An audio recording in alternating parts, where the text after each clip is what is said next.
Hello guys, welcome back to our YouTube channel. In this video we are gonna see, what if Naruto becomes the True Uzumaki and got Harem? Part 3. If you want more awesome fan fiction like this, don't forget to hit that subscribe button. So without wasting any time, let's get into the video. The sun is shown in the window of the Naruto and Anko's bedroom, illuminating through the bamboo blinds as the two occupants of the room stirred from their slumber. Slowly Naruto opened his eyes as the sun's light shone in. He looked up at the ceiling and smiled, feeling Anko snuggling closer into his chest. It had been a feeling he had grown accustomed to over the past 4 years. Yes, 4 years they had been together now, and they were as happy as they could ever be. Anko had graduated from the academy 2 years earlier, and she was now a Chunin after passing her Chunin exams her first time, and she was thrilled, given that she and her teammates hated each other. It had been a miracle they had lasted in the field as long as they did. Now she was happy as a peach with her position in the T&I department. She signed on as soon as she became a Chunin. They were required to pick a department to sign on to one of the divisions of the Shinobi Corps. The front line, trackers, T&I, medical, specialist or Anbu. Naruto just sighed contentedly as he wrapped his arm around Anko and pulled her closer to him before kissing her forehead. "Good morning, Harem," he whispered to her with a smile. She smiled, her eyes still closed. "Good morning, Foxy-kun." Naruto smirked as his right hand trailed down her bare back and slipped into her boxer short pajama bottoms and underwear, gripping her peach cheek, earning a moan out of the snake charmer as her eye finally opened, giving Naruto a very seductive look. Very frisky this morning, aren't you?" she whispered as she kissed his bare chest that was chiseled hard from the years of training and intense practice sessions. "You excited about today? You can finally become a shinobi." Naruto palmed her cheeks before giving them a firm squeeze, making Anko gasp. "Yeah, I am, but what I'm looking forward to the most is finally being able to show you how much I love you after I pass," he said in a husky low voice into her ear, making her bite her lower lip as she felt herself get wet at just his words. Due to the laws, anyone under the age of 18 wasn't legal in that respects, as they are considered civilians. The only exception to that law was if they became shinobi. Once a genin, they were fair game and free to live as they like. They were considered adults, which is one of the reasons the third Hokage had changed the graduating age of the academy all those years ago. So everyone was 16 coming out of the academy, and roughly 18 by Chunin and 21 by Jonin. It used to be they came out at 12 or younger before making Chunin by the time they were 14, and then either Jonin by 19 or they were dead, but that was the life of a shinobi. "That makes 2 of us, Naru-kun." Anko moaned as Naruto rubbed her fast more and more. The mornings were always so fun, he would tease her, and they would just lay there and hold each other, just lusting for more. It was torture, but they would soon see it over. Slowly Naruto's ministrations of Anko's fast cheeks came to an end, much to her displeasure, as he slowly got up, giving her a very nice view. Over the years of training, Naruto had really bulked up. He had always tried his best to look after his body even before the academy, but now he looked like a proper hunk, sporting a six-pack and no scarring, compliments of his fast healing. His body was pristine and the picture of an Adonis, enough to make any girl wet just by the sight of him without his shirt. He was currently wearing only his pajama slacks and smirking, hearing Anko lick her lips, looking at him as he stretched as he got out of bed. "Oh, I just can't wait to get a hold of that body. Hurry up and pass already so I can have you already," Anko whined playfully, making Naruto chuckle. "Patience, my Harem, I'll have you soon enough, and I'll make it worth the wait," he growled with a smirk, making her quiver under the sheets with anticipation before she got out. "You had better," she said with a smirk as she threw off the covers. Over the past 4 years she had filled out nicely. Training alongside Naruto had done its part too. She had filled out in all the right places, and not an ounce more. She had perfect skin and a killer body. She had D-cup waist and hips to match, and in fast that Naruto loved to slap when she shook it, teasing him constantly. And she always came back for more. She was wearing a small loose vest, top stopping just above her belly button, and very small pajama shorts, showing off her long legs and making her look even sexier. She had kept her hair the same length, short around her fronts, with the longer back tied up in a bushy ponytail. She got out of bed and did her stretches, also making Naruto smirk as she stretched up, her top only just covering her bust as she did so. Naruto started to the closet to pull on his clothes for that day. "Better get dressed, Anko-chan, today should prove to be a good show." Anko smiled. "Goody, I can't wait to see you put the team in his place again," she said as she came over and wrapped her arms around his waist. "If only I was a Jonin, then I could request to have you as a student, and then we could have loads of fun with that little idea," she said before blowing on Naruto's ear, making him smirk. "But Anko-chan, you know how it's you who loves getting spanked. You even bought that schoolgirl outfit in paddle for when I became Genin," Naruto teased. Anko blinked. "No, I did," Anko started, but then stopped, realizing what he was getting at. "You didn't?" she then said excitedly. Naruto grinned like a fox. "Yep, we are going to be having lots of fun." Anko blushed red just imagining what was going to happen later on. He knew all her little fantasies, and she knew all of his. Now normally she would be pushing for dominance, but with Naruto that wasn't an option, as her best friend Hana would say he was alpha, and that was final. It wasn't a secret that they were a couple. Anko had told her two best friends, those Hana Inyazuka and Kurenai, and they had both given their blessings. Hana was Chunin like her, and had been Nikgao's student when she was a Junin. Hana had never pushed for anything higher than Chunin, though everyone knew her potential. Well, Kurenai had been lucky enough to earn a promotion to Junin just a few weeks ago, so she would be getting a team come selection time. Both were a few years older than her, but best friends nonetheless. Both friends had seen Naruto and Anko together outside of training and put it together, and she had confessed to them. There had been months of teasing, and there was still the odd jibe, but not that often. Hana was mostly like her mother Tsume, brash, and was the first to have asked had they done it yet, and Kurenai has passed out with a blush. Quickly coming back to reality, Anko smiled even more before kissing Naruto's cheek before walking away shaking her hips. Hurry up and become a genin already so you can bend me over. I had better be mounted and tucked senseless within the hour of you getting your headband, or I'm going to give you the worst case of blue balls in the history of ever. Naruto chuckled at the threat as he pulled on his shirt. Don't have to tell me twice, Harem. I had already planned to. Scene break.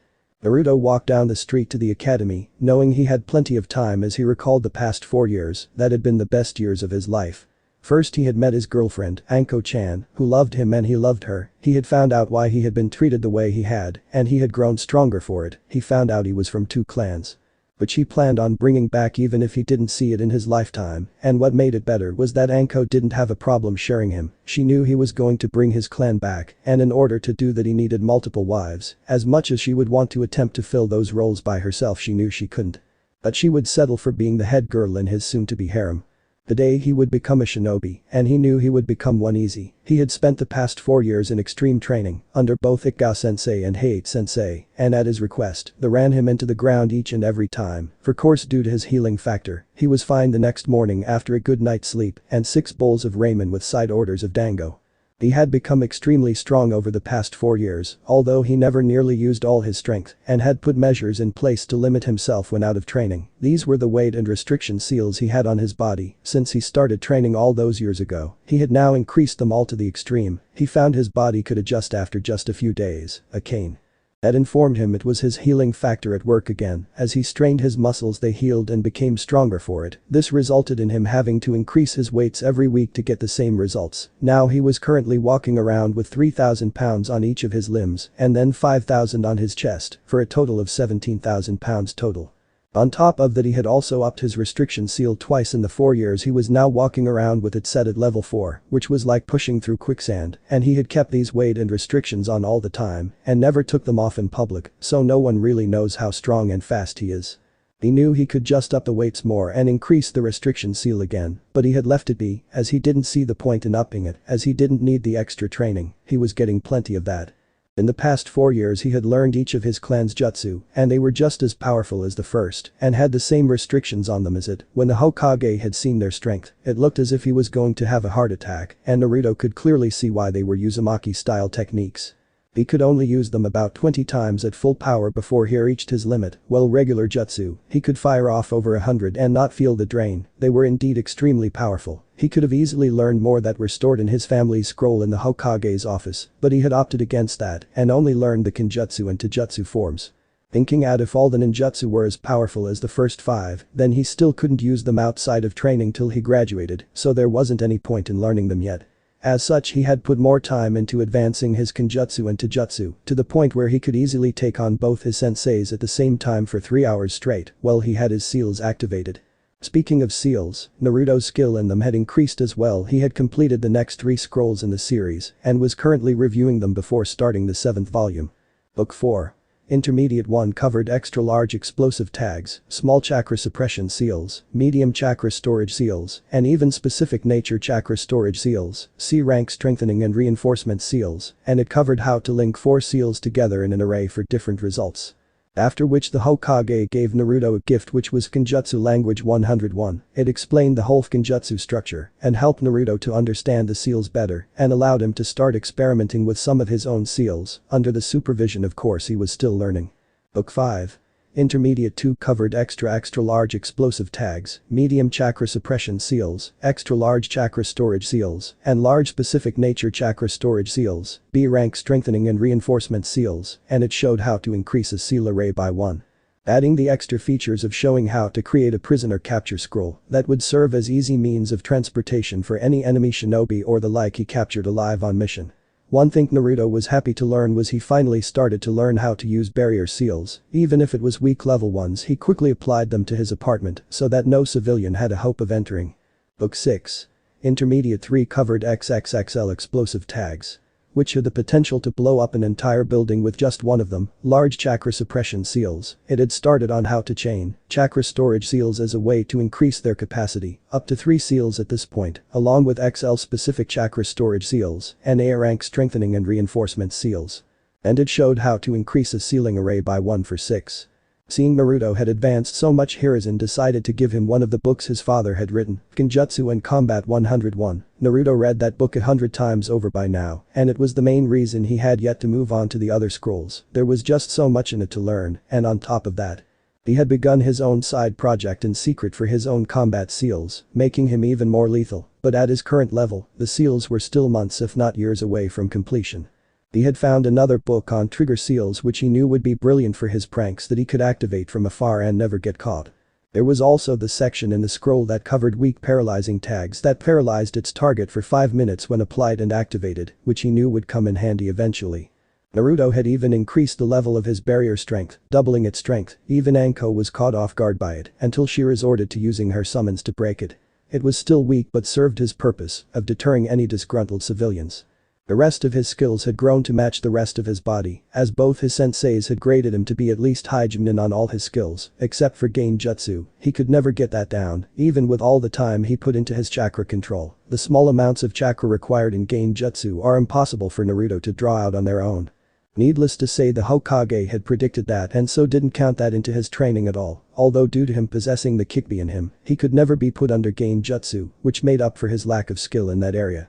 Throughout the entire academy years, Naruto had been graded by both his academy instructors and his 2 senseis, and the Hokage had been watching during exam classes for any trickery when it came to the final results. After 5 attempts at screwing with Naruto, Mizuki had been removed from the class as the assistant and sent on near-permanent border patrol, which kept him out of the village 11 of every 12 months of the year, and Ikgao had been asked to take over on her off time, which she had accepted. Naruto had only been too thrilled about that. And now Naruto was on his way to the academy for the graduation exam, which if he remembered from his lessons, will consist of 3 parts, a written exam, a target range test, and finally performing the academy 3 basic jutsu, and any 2 jutsu of your own for extra marks. Teams would then be decided based on the score sheets of the combined exams. You had to get about 50% to pass. Which Naruto though was ridiculous, but there it was, he knew he could easily ace it all in his sleep. Naruto had taken his time to get to the academy today. Normally he would have just shunshin there to save time, but he just wanted to take his time today as he strolled through the gates of the academy with plenty of time to spare. Walking into the classroom, him and Kiba share a look and a smirk, knowing today would be a walk in the park for them both. With Naruto as a sparring partner, Kiba had doubled if not tripled his training. It had been a shocker seeing the training methods Naruto had used in private, and even more of a shock when Naruto had told him about his status as Jinchuriki and Akane's gender. But he dare not let his shock show, lest both his older sister and mother kick his ass for the act. Coming into the room, he could feel more eyes on him than he had the first day he had entered. This had been mostly due to the fact that his status as last of the Uzumaki clan had been revealed 2 years ago, and it only had caused his popularity to soar through the roof due to the possibility of him falling in the craw later in life. Flashback. Naruto leaned forward in his chair with his sketchbook and brush in hand as he worked through some new seal designs with non-chakra mixed ink so that the seal wouldn't activate. He was still trying to work out the interior structure that would hold the array together and allowed him to swap between the different seals faster. It had been his private project for the past 3 months, but he was still having trouble with it. Iruka didn't mind Naruto working on his own stuff during class, as he would often toss Naruto random questions about what he was talking about out of the blue, and Naruto would answer them fully without a problem. The blonde was an enigma that Iruka was happy to leave to his own inner working. That, and he had been briefed that his new classroom assistant was one of Naruto's instructors outside of class, so if it was something he didn't already know, she would call him to pay attention. Right now they were covering the basics of Genjutsu, and Iruka had been explaining about how it required delicate chakra control. When Shikamaru's hand went up, this was a slight shock, because the Nara normally slept through class, as he passed every test with what Iruka suspected was carefully calculated marks, so it was strange to see him taking an interest in a lesson. Yes, Shikamaru-san, what is it?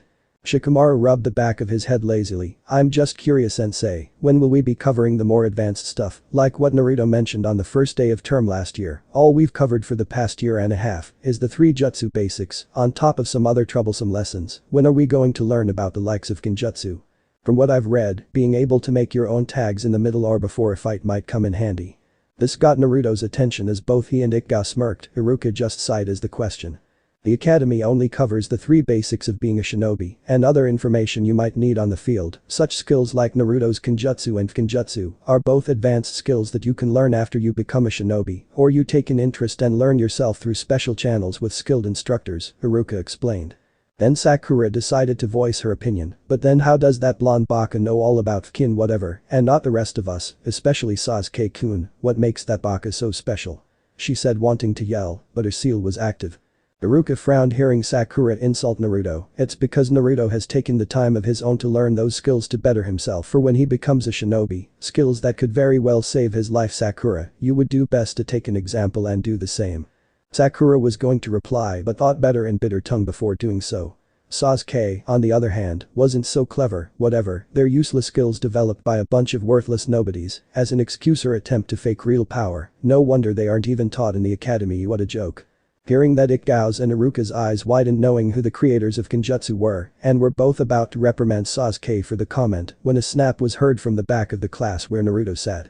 Both instructors looked up to see the brush Naruto had been using was snapped in half under his grip, which had no doubt been a result of what Sasuke had said, as the emo had unknowingly just insulted the entire Uzumaki clan. Hibba looked to his friend curious as to why Naruto suddenly just got so pissed off. Normally it would take something a lot more than Sasuke saying a few words to get under Naruto's skin, but at this time he wasn't aware of Naruto's status, and only 4 people were: Ikkao, Anko, Hade and the Hokage. Slowly Naruto set down the remains of the brush before taking a deep breath to calm himself before raising his hand. Iruka blinked at the action before speaking. Yes, Naruto, is there something you would like to ask? Naruto nodded. Hi sensei, I would like to ask as to when the history of Uzushiogakure comes up in the history lessons and if it would be possible to have it now for the benefit of my less-informed peers. Iruka's eyes widened hearing that. Yuzu Naruto. Are you saying that you? Iruka started but then stopped seeing the look in Naruto's eyes. It was steadfast. He knew alright. Naruto did know, he had had his clones read up on Yuzu, as he wanted to find out all he could about this mother's clan. He had even asked the Hokage to tell him what he knew and not leave anything out, and he had. Naruto knew everything, and that was why he was so infuriated by Sasuke's words. Iruka nodded understanding before closing the textbook and walking around his table and sitting on its front. Alright then, I suppose we can take a quick lesson detour. We're not supposed to cover this till next year, but considering the circumstances and the curiosity we'll cover it now, Iruka said as he took off his flat jacket, much to every student's confusion. Shikamaru glanced at Naruto. What did this Yuzu have to do with Genjutsu? The Nara may have been lazy, but one thing he didn't like was being left in the dark, and Naruto's reaction to Sasuke's words, and now this mention of this village, had piqued his interest. I don't suppose anyone here other than Naruto has even heard of Yuzu, have you? Iruka asked aloud. There were a few turned heads seeing if anyone had. That just made Naruto's hands clench in slight anger and Iruka sigh in regret. That's extremely regrettable, because during the first and second shinobi wars, Yuzu was Konoha's greatest ally, and it's because of Yuzu that Konoha is still standing today. This got a few wide eyes in shock to think that Konoha owed such a debt to another village, and they never even knew. Yuzu was a relatively small village, about a week's travel outside of the walls of Konoha, across the ocean. On a scale it was probably about 1/5 the size of Konoha, so it's no surprise some have forgotten it given its end. But its end is precisely the reason Konoha will never forget, Yuzu, Iruka said with a sad frown. It was in the middle of the Second Great War. When things were at their grimmest for the Konoha, we had been hit by multiple attacks, we had fended them off, but we were still getting our breath back after the last. When word came of a combined assault on the village from both Kumo and Iwa, we could only have lasted another 2 days of battery before we broke. We wouldn't have been ready in time when the attack hit. It was at this time that Yuzu heard of the attack also. They were smaller, but their shinobi were some of the skilled in their arts anywhere in the elemental nations. Their skill in Fukinjutsu and their use in battle were unmatched. The entire village rallied around a single clan. That clan was the Uzumaki clan. At that moment every student's eyes widened, and everyone looked to Naruto who didn't move, who just kept looking straight forward. Haruka took that as his cue to go on. The Uzumaki clan's roots in both Yuzu and here in Konoha run deep. It was one of the 3 founding clans of this village, mentioned in both the same prestige as both the Senju and the Uchiha, Haruka said firmly. Sasuke's eyes widened. What? That dope is from a clan, and it has ties to mine. The Uchiha actually took interest for half a second before rolling his eyes. A dead clan, a dead and worthless clan. They were lucky to be even spoken in the same breath as mine. In fact, the wife of the first Hokage was one Mito Uzumaki, if that rings any bells with anyone, which it should. Haruka said standing up. The Uzumakis held loyalty and family above all. When they heard of Konoha's need, they dispatched the main body of their shinobi forces to make the trip to Konoha to aid us. 150 Uzumaki shinobi, each a master of Kenjutsu. Along with different level of Kenjutsu and extremely powerful elemental jutsu. This action, however, turned out to be their undoing, Haruka said as in a sad tone. Every eye opened and Haruka was about to continue when Naruto spoke out. It was a 2-pronged trap attack, Naruto said aloud, making everyone look to him. Only a third of the total attack was aimed at Konoha. It's a 7-day trip from here to Yuzu. They were 5 days out when news reached of a force twice as big would be descending on Yuzu in 4 days, and the smaller force would hit Konoha in a day and a half. Then Nikao spoke up. Most would have expected the 150 to turn and run back to defend their own village, but they didn't. Instead they sent a single shinobi squad back to Yuzu with plans on what to do, while the main force continued on to Konoha. They ran all day and all night, and made it just in time to meet the smaller force head-on alongside our own shinobi.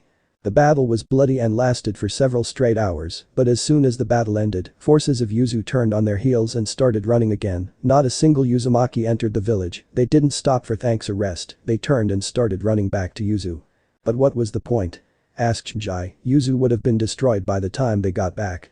Everyone nodded in agreement, but Haruka shook his head. Everyone said that as well, that it couldn't be done, that Yuzu was lost, but that didn't stop them. In what should have been a week trip on foot, they did in 2 days. There was a resounding gasp from the entire class. 7 days distance in just 2 days, that's insane. Naruto, your clan is kick-ass. Yelled Kiba, making Naruto smirk.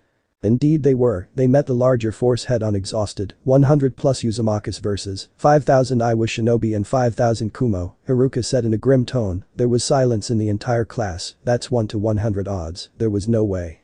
The battle lasted 3 days. There was a resounding gulp throughout the class. With their mastery of Kenjutsu, their village's defenses and the last of the shinobi, they fought the enemy head-on for the entire battle. 3 days and nights straight. Such is the willpower and steadfast determination of an Uzumaki. When Konoha heard of the attack, we went to their aid as well and made it there in 4 days, arriving sadly too late to save Yuzu. There was a cold air in the classroom hearing of their village's allies being lost, and they had been too late to help them. In the end, all we could do was chase off the remains of the scattered attacking forces from destroying Yuzu further. The last 2,000 of them, Haruka said with a slight smirk. Everyone's eyes widened hearing that, and Naruto couldn't help but give a small grin. The 100 Uzumakis had demolished 8,000 enemy shinobi. Everyone listening was speechless at that level of strength. Then Haruka lifted up his flat jacket, showing the red swirl on the back. This is why every Chunin and Junin flat jacket bears this red swirl crest. It is the symbol of the Uzumaki clan. Although theirs is white, we wear it in red in remembrance of our failure to help out allies like they did for us. Everyone remembered seeing the same mark on the back of Naruto coat above the kanji he had on it. Everyone thought it had just been a design, never a clan symbol. Then Ino raised her hand. But sensei, how do we know all this when you said our forces arrived too late? Haruka smiled a bit. It's because in the end the Uzumaki head, Mamoru Uzumaki, put a plan into place when they received word of the second attack. It was because of that plan that allowed the Uzumaki blood to live on. Haruka looked to Naruto. Ryoji-sama sent the team with instructions to return to Yuzu and begin the evacuation of all the civilians in Yuzu, and to use the seals in place to pull together all the clan resources into the special storage vault scroll, and sent it off with his daughter Maika-san, Kushina Uzumaki, the clan's next head. Using hidden passageways, she came out on the other side of Yuzu just when the battle was starting. She hid for the entire time the battle was taking place, while the rest of the civilian populace was being evacuated, the whole future of Yuzu resting on her shoulders. When the battle ended, she revealed herself to the Konoha forces, and they took her to safety, Naruto said with a slight smile. Ikao stepped forward. It was a special seal placed on the walls of Yuzu, and a special seal on Mamoru Uzumaki that transferred his memories of the battle to a storage scroll that Kushina opened, and that is how we know what happened. Sadly, though, Kushina passed away during the Kikbi attack 13 years ago, leaving Naruto here as the last of the once great Uzumaki clan, and rightful heir to Yuzu. Naruto nodded to Ikao as he sat back down taking out a new brush. Next time, Uchiha, think before you speak ill about someone's techniques. It was the Genjutsu of my clan that protects this village. It's my clan's seal that powers the protective walls of Konoha. It's my clan who designed the reinforcement seals on each and every house in Konoha to keep them standing in attacks. My clan who designed the matrix used in the medical seals used in the village hospital. Without my clan's Genjutsu, without my clan period, Konoha wouldn't have lasted through the second Shinobi War. Flashback ended.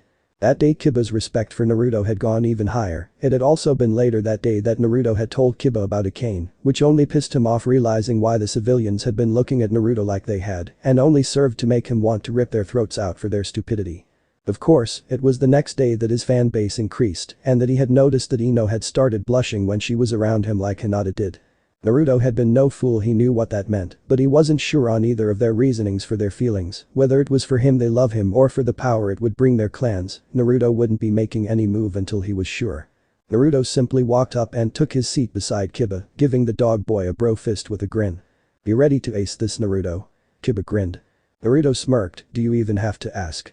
I've been ready for the past 4 years," and he wasn't kidding. Today he would become a shinobi and finally start his dream, that and get laid within an hour of getting his headband or lose his balls by slow torture, courtesy of his slightly crazy girlfriend.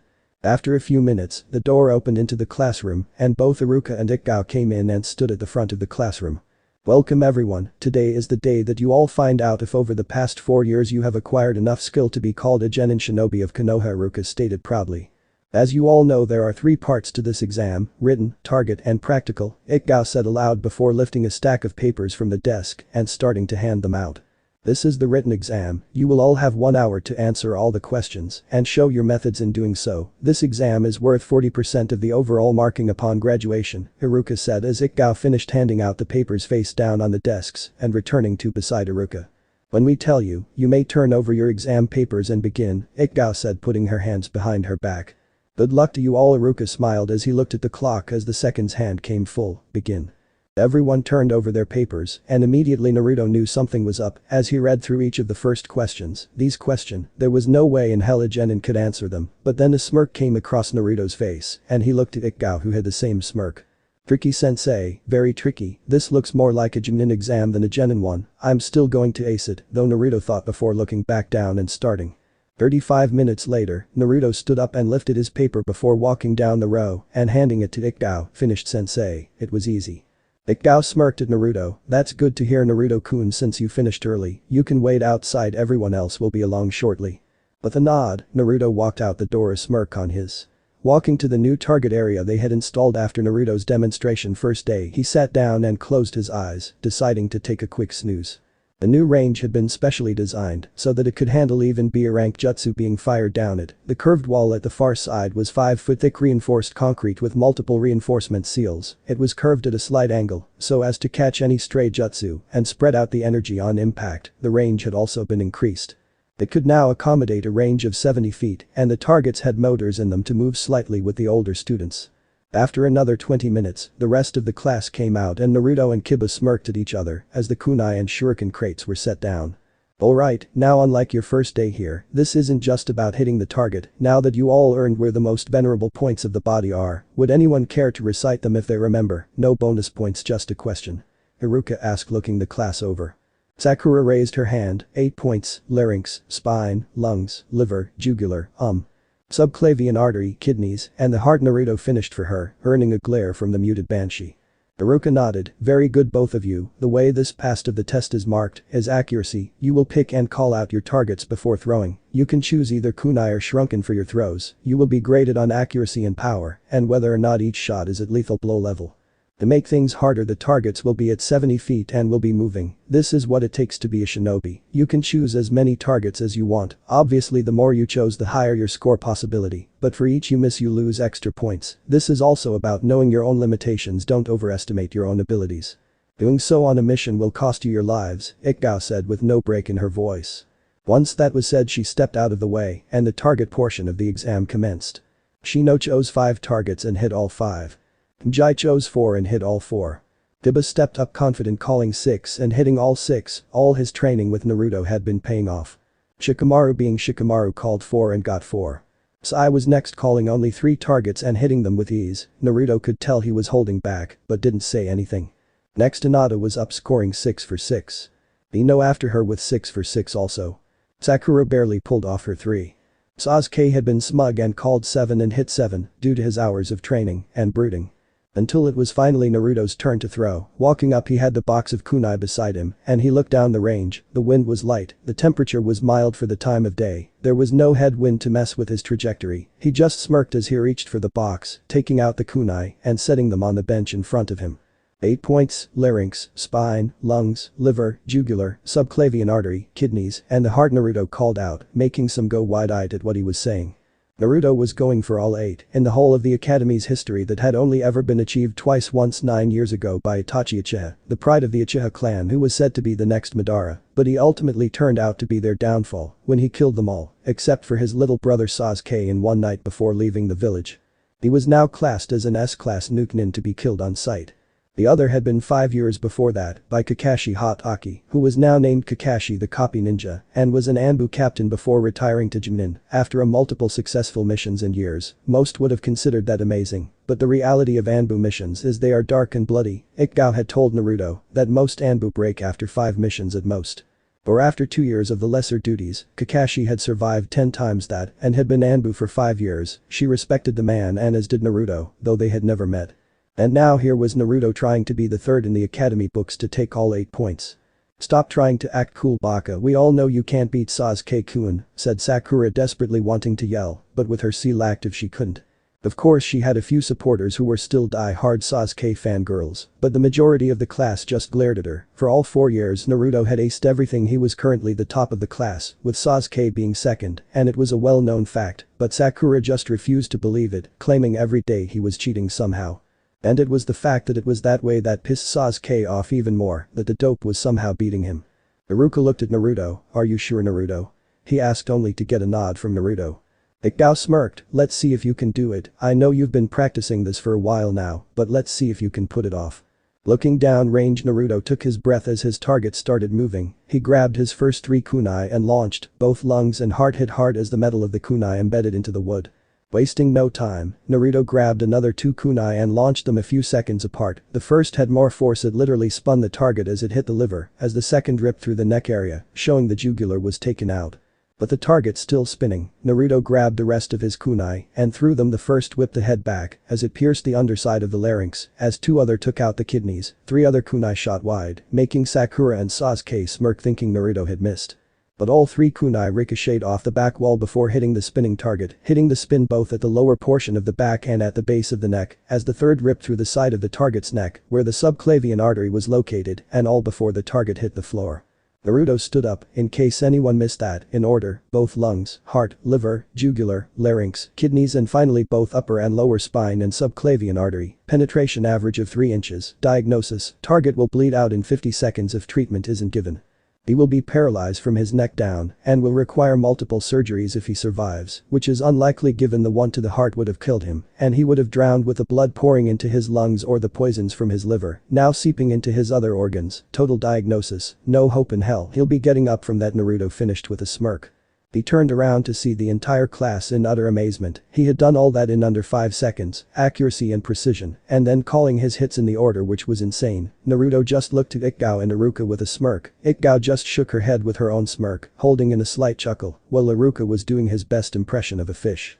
Calming down, Ikao gave Iruka a little shake to snap him out of it before they all went back inside to perform the last part of the exam.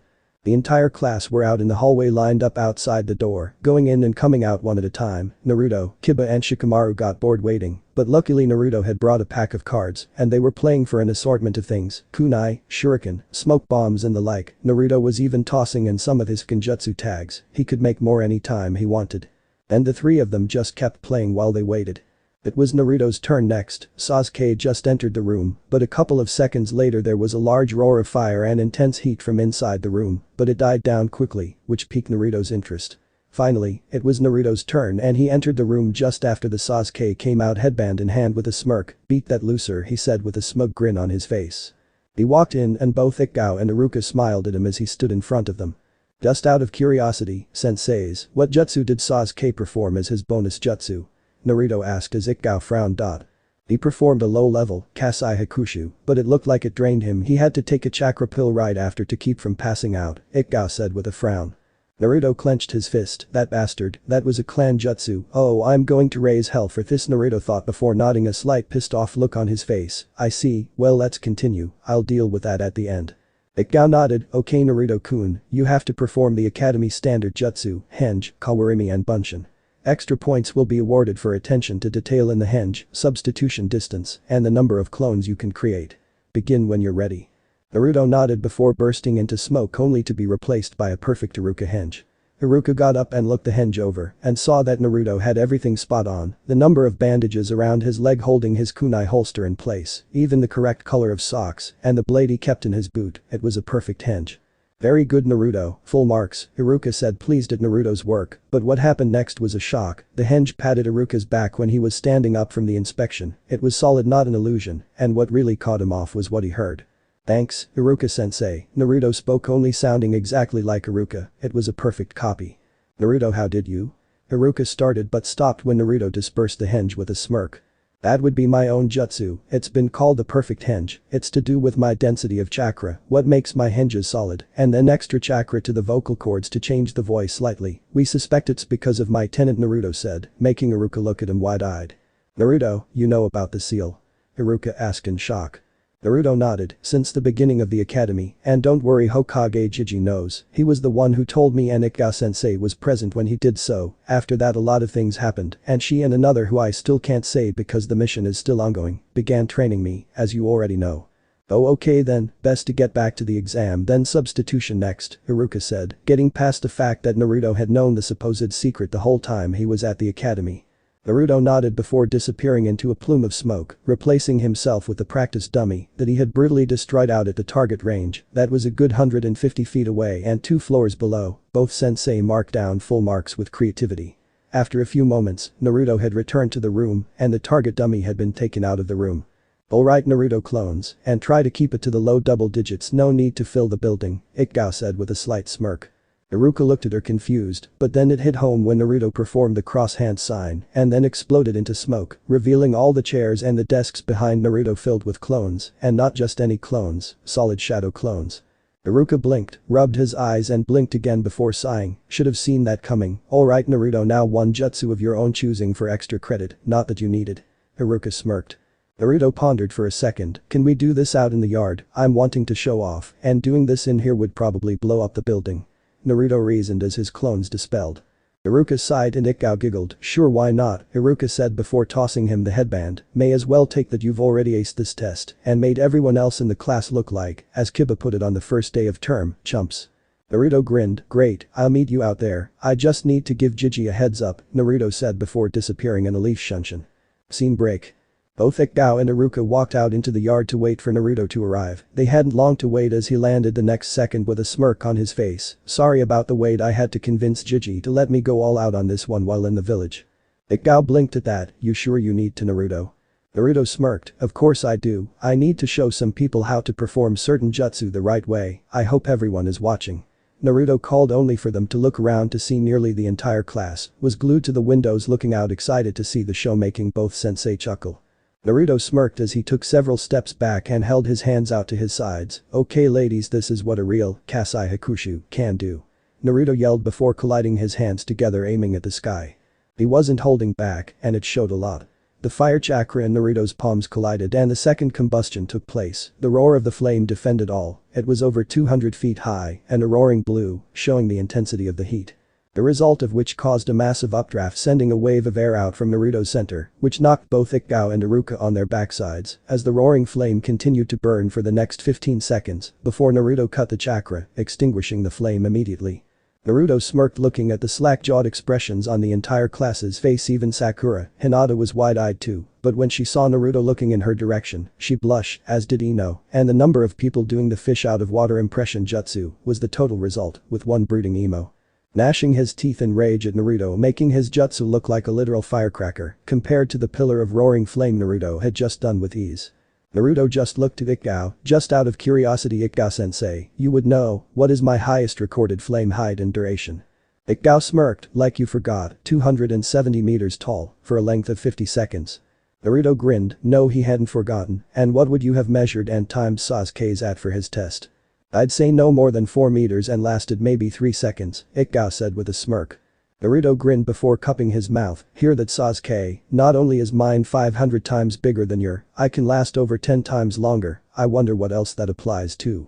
Naruto yelled, making all the males in the class burst out in laughter, and every female in the class blush, none more than Hinata, when she remember accidentally activating her Byakugan when watching Naruto and focusing hard enough to see through his clothes. She had passed out looking like a boiled tomato, with the amount of steam coming out her ears as he head raced with Eki thoughts as she muttered so big, incoherently over and over again. She had not been able to sleep without wet dreams for 2 months after that incident and still had them every few weeks recalling Naruto's size as she tried desperately not to lick her lips at the thought. Sai, the class resident mute was actually shaking watching the display from the back of the groups and the normally stoic boy only had one thought, Danzo-sama must be informed, the target is stronger than we anticipated, capture may not be possible. After shaking Iruka out of his shocked daze, the three of them went back inside for the results. Naruto walked in ahead of his two sensei and sat down next to Kiba who bro-fisted. That was hilarious dude, Kiba roared in laughter as he patted Naruto's back who had a huge smirk on his face. Both Ikgao and Iruka walked in moments later with clipboards with the results listed on them for each stage of the exam. Iruka began calling out names of those who had passed as Ikgao handed out the headbands. Naruto took his and took the black and red tinted cloth he had brought and begun attaching the metal plating before taking a kunai and engraving the kanji for ninth to the bottom lower corner of the leaf symbol before tying it proudly to his head. After Iruka had finished calling out the passes he then smirked, now the moment you've all been waiting for, though it's not really a shocker, the results of the Rookie of the Year, and this goes to, like there was any contest, Naruto Uzumaki, with Sasuke Uchiha coming in second and Kunoichi of the Year, goes to Hinata Hyuga, with Sakura Haruno coming in close second. There was a resulting cheer from the NFC, and even a few of the Sasuke girls cheered not really expecting anything different after that demonstration. Hiba, Shikamaru, Shino, and Shinji were all around congratulating Naruto, while Ino was congratulating Hinata, both knew of the other's feelings for Naruto, and both had used the competition between them to better themselves, after Naruto had said outright in class one day that he detests fangirls and respects strong kunoichi. Both girls had doubled their training, and both knew the only reason Sakura had come in second place was due to her large forehead memorizing all the dates and everything on the exam, and because of its high percentage of the overall exams, which confused the hell out of most. Book smarts won't keep you alive if you're frail and weak, well most of the time. Both girls had gone to their fathers for extra training. When they were asked why, they both gave the answer Naruto that had given to why he respected strong kunoichi, because they can protect the ones they hold dear. The celebrations were cut short by Sakura managing to focus all her chakra, which wasn't very much, into the seal breaking it, thus releasing her banshee voice. No way, that blonde baka is better than Sasuke-kun, no way in hell that baka must have cheated. The screeching was so loud that the glass shattered in the windows of the room and everyone held their ears till it ended until the entire class yelled back, excluding Sasuke, give it a rest you screeching banshee howler monkey fish. Even Iruka joined in while applying a healing jutsu to his ears to repair the damaged nerves from the vocal attack. Sasuke just grunted at the scene, like I care about some title, it's as worthless title, it's worthless just like that extinct clan of yours, dope Sasuke smirked. Naruto's hands clenched as he restrained himself from attacking and pounding the emo into the dirt. Kiba was growling at the insult. He knew how much Naruto's mother's clan meant to him, and this bastard dissing it was about to get an ass kicking, whether Naruto did it himself or Kiba had to, he would get it.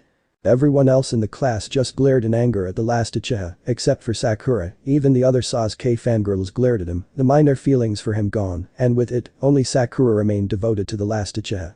Naruto smirked, you know, Sasuke you're not one to judge, we're both the last of our clans, at least mine went out with a bang, taking out 8,000 enemy shinobi, while protecting the civilians of its village in a 3-day bloody battle. Remind me how yours went out again. Oh that's right, wiped out silently in a single night by one man, without so much as a sound, like a fly passing gas, Naruto said with a grin, as everyone else burst out laughing. Sasuke, on the other hand, wasn't so impressed, immediately lunging at Naruto, no one insults the Uchiha, bastard. And came at Naruto with a kunai which Naruto blocked, pulling his Bakken up before delivering a kick to the Uchiha's solar plexus, sending him down the steps, and Naruto stood up. You threw the first insult team, I was just returning the gesture, but if you really want to fight I'd be happy to give you one, I'll even put my title as Rookie of the Year on the line, as technically the last day hasn't ended yet. Naruto declared as he pointed his Bakken at the scowling emo prince. "You're on dope, I'll show you your stupidity," and insulting the Uchiha Sasuke spat out as Sakura swooned over him.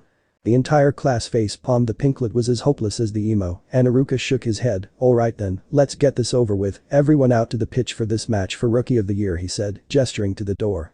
Everyone went out, but no one noticed the shadow clone Naruto made staying behind before sunshining to the Hokage's office to fill him in on what's going on. Scene break.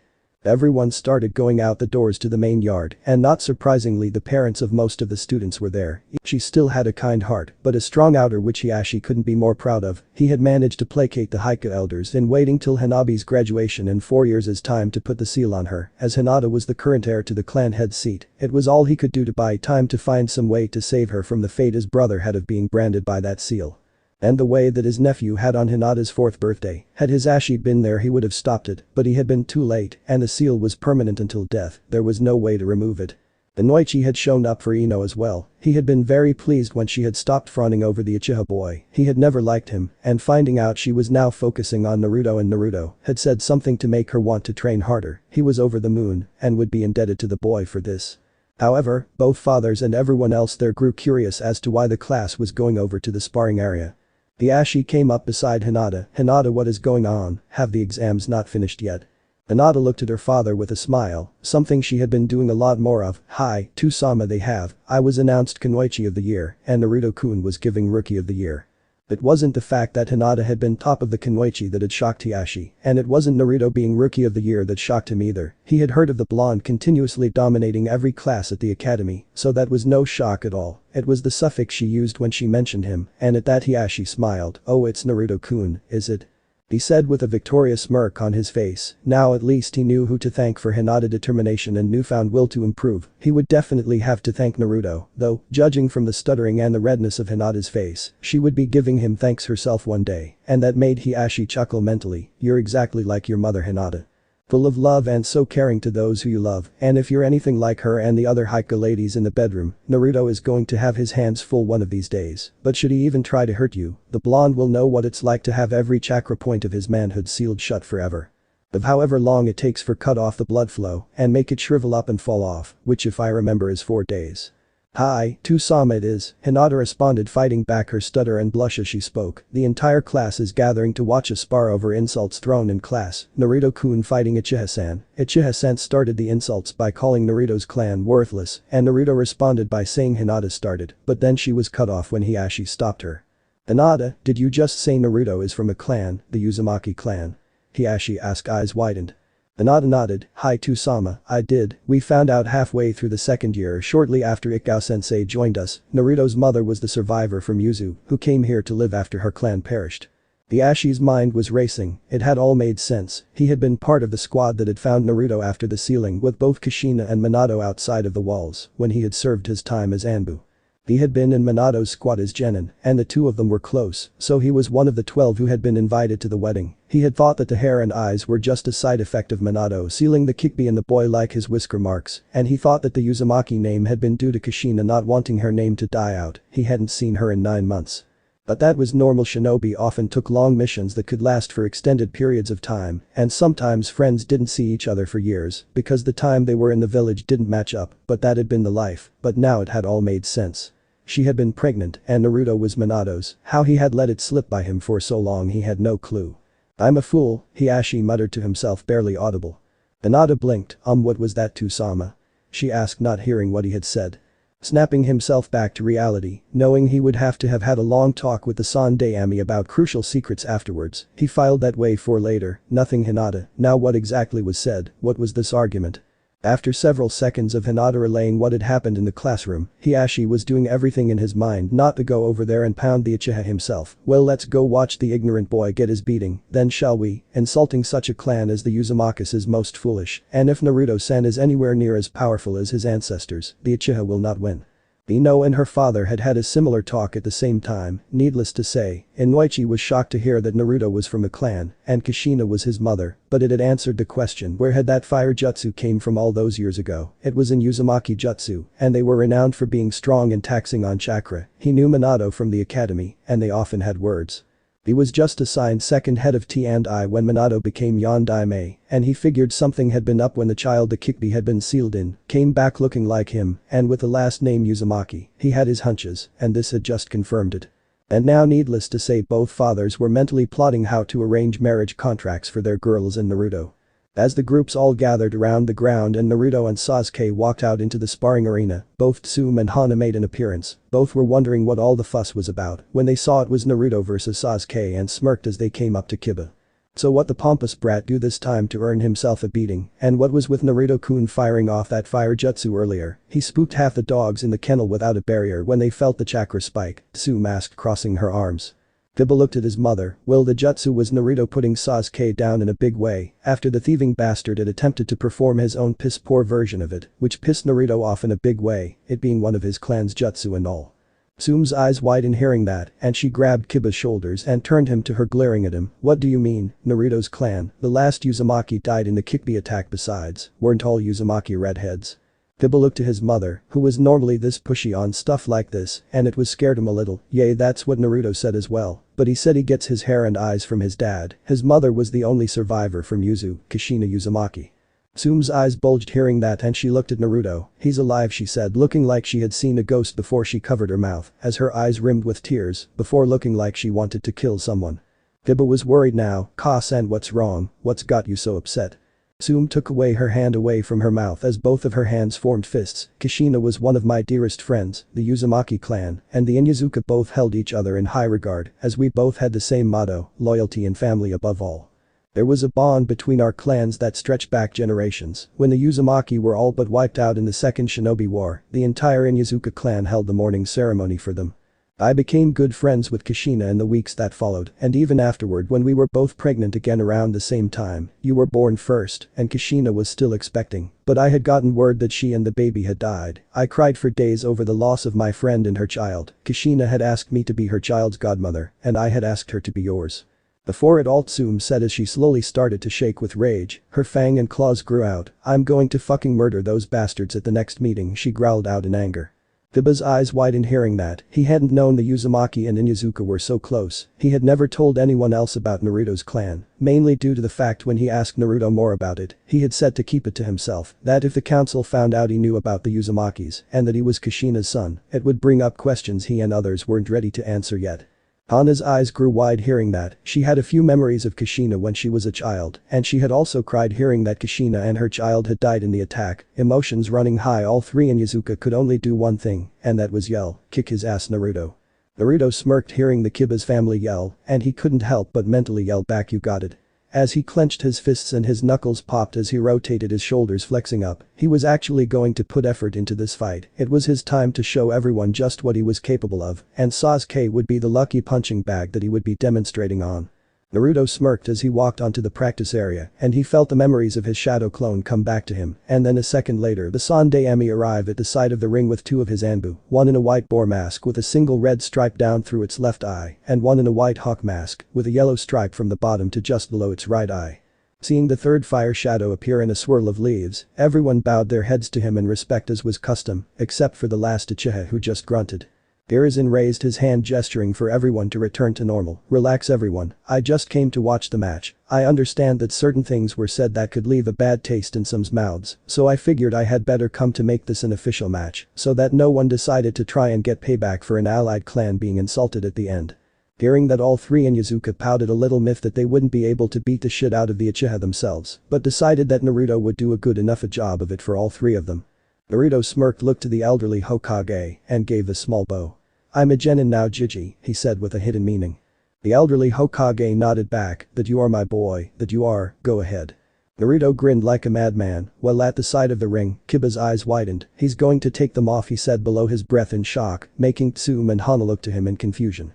Take what off, pup? Tsume asked with a raised eyebrow. Kiba gulped, his seals, he always has them on. I lost count of the times he's upped the restriction and increased the weight. It looks like we're finally going to see what Naruto can really do. He never let me watch when he took them off to adjust. We're in uncharted territory here. Soon blinked and then looked back to the field with Hana not wanting to miss anything. Kiba's little talk hadn't been missed by the other spectators. Shikamaru was watching as well with a raised eyebrow, curious as to just what Naruto was capable of. He had been watching the blonde over the 4 years, and he was still an enigma to this day. Sai, who had been listening from the back, narrowed his eyes looking at Naruto, measuring up every detail as he mentally recorded it to report later. Naruto brought both of his hands into a ram seal and smirked, "I hope you're ready team, cause I'm about to beat you senseless." The Uchiha smirked as he took his stance, "Quit your stalling dope, we both know who's going to win here, only an Uchiha can beat an Uchiha."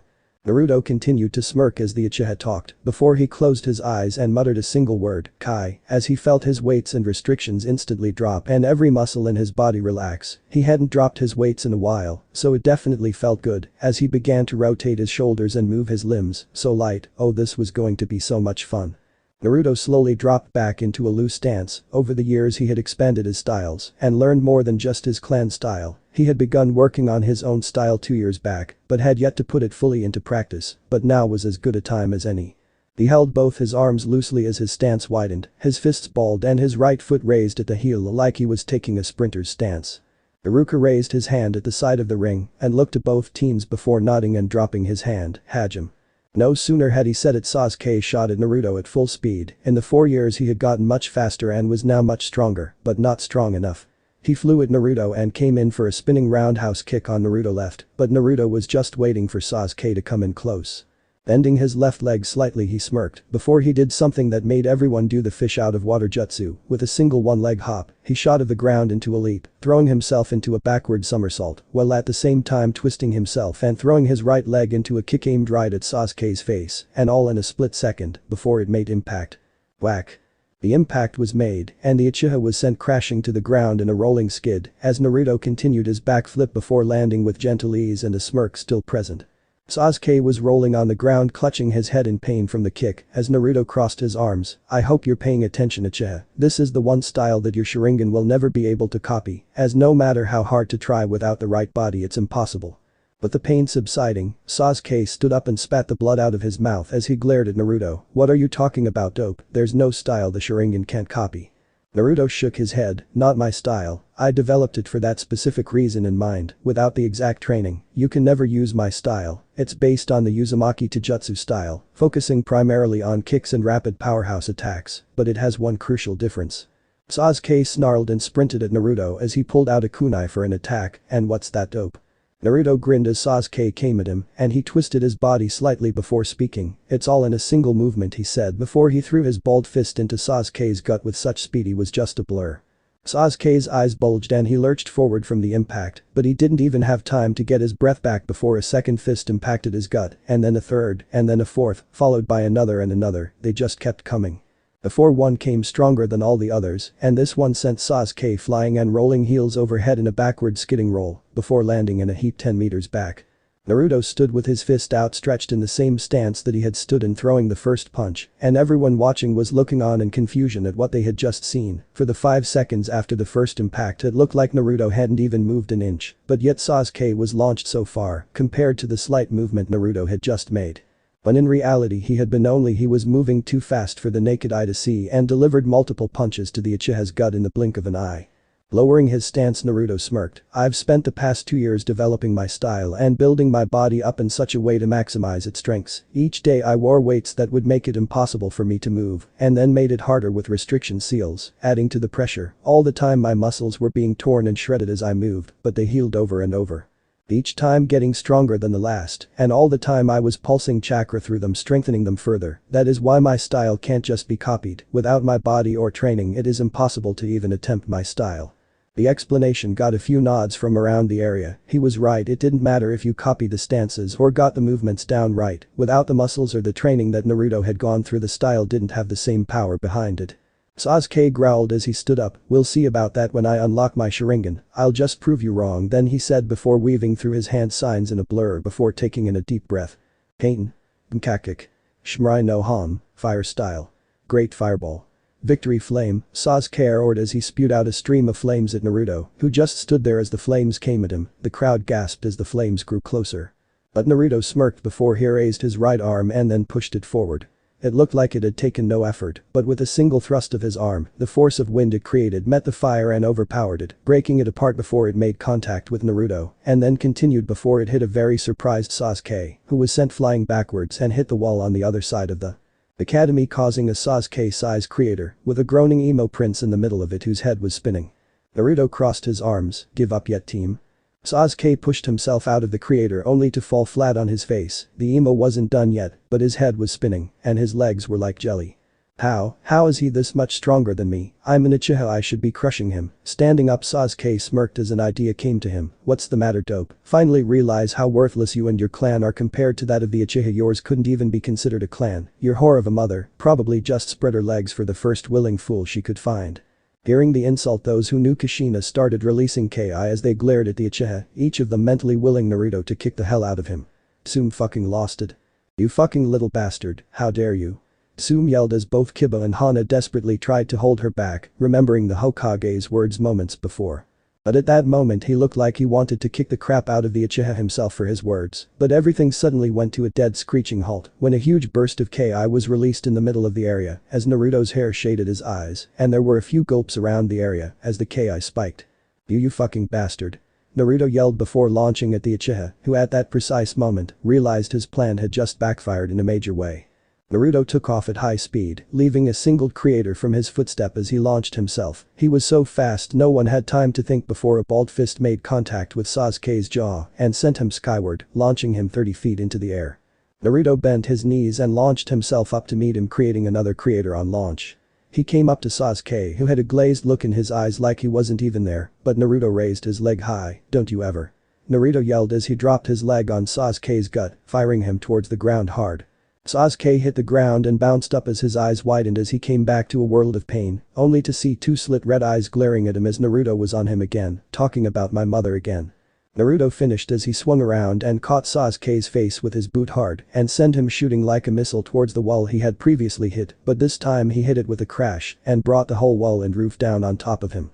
Everyone looked wide-eyed at the strength Naruto had just displayed. It was clearly well above genin level. Hell, most Chunin and Junin weren't that strong to be able to put someone through a wall with a kick. Took a lot more strength than the average shinobi could muster, even with daily training and major chakra reinforcement.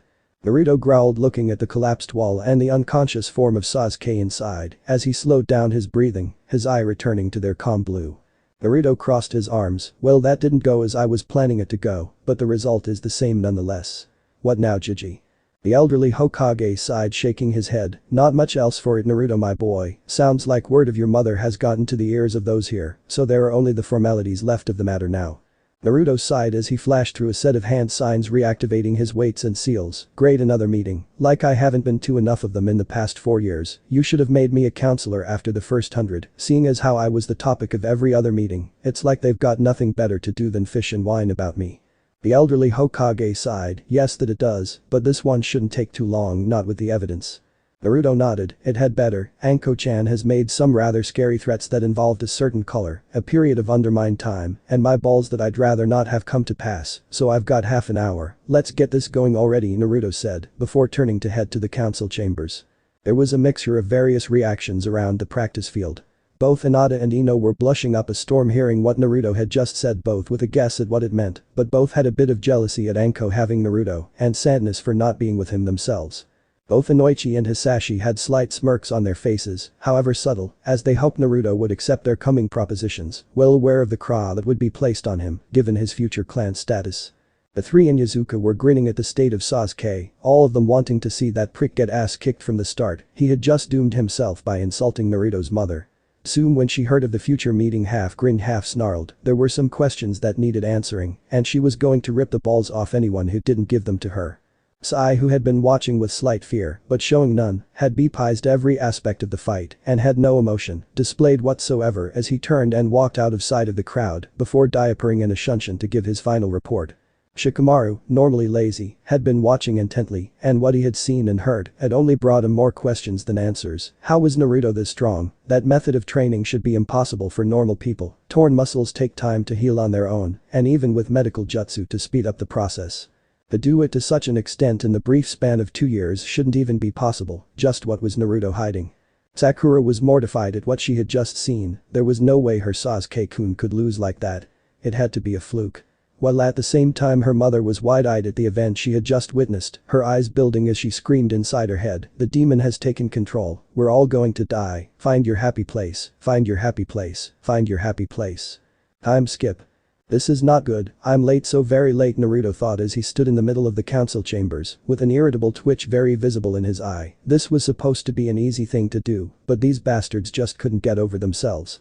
After Naruto's little display, he had just been planning to head home to meet Anko, who by now would be about ready to eat him alive, not in a good way, cause he had now been a genin for more than 3 hours, and had yet to keep his promise, and he knew she would be thinking of ways of various pleasurable torture methods to use on him for not screwing her brains out already.